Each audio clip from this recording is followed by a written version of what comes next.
السلام علیکم جے 91 مهم خبرونو سره زوسم شاهین مهم خبرو کې اولین خبر تاسو له درکو په نوهار په علاقہ نظامپور کې یو خاون خپل خزه خپشه وا کور ته تللی و چې هغه ورپسې لاړه د کور نه راوستله د زړکو لپاره پسې تللی و نو هغه ته انکار وکړ چې انکار وکړ د غصې په حالت کې خاوند ولګي د خپل خزه سره خپل سخر او خواخیم هم قتل کړلو.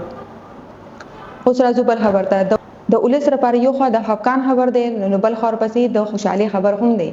په پېټرول کې 10 روپے کمواله راغلي دی وسره بجلی 6 روپے اضافه شوې ده. د حکومت د طرف نه په پېټرول کې د 10 روپو نه راواله 100 روپو پورې کمواله راغلي دی او د دین علاوه په ډیزل کې 2 روپو نه راواله د 3 پیسې پورې کمواله راغلي دی.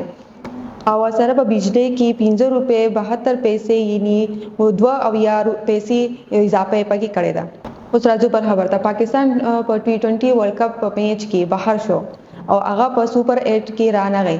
د دین علاوه د باران په وجه د امریکای او د انګلند ترمنځ چې کوم میچ او د ایله دای مطابق یو پوینټ فرق وو. د پاکستان اخیری ګروپ میچ په 16 جون باندې د ایلند خلاف سره بکیږي.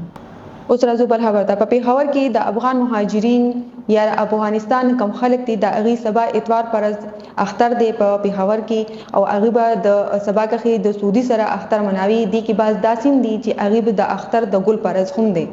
اوس راځو ټول اغي خبر ته اختر ته صرف 2 ورځې پاتې لري خو د سارو په قیمت کې کمواله رانغی. د پیښور په مانمنډي کې کسان خوځي د جناور اغستو لپاره خو اغي د سارو په قیمت کې کمواله نه راولي او مایوس شي او واپس راشي. د جے 91 مهم خبرونو سره نن تاسو نه غواړم اجازه دلوي الله پامان.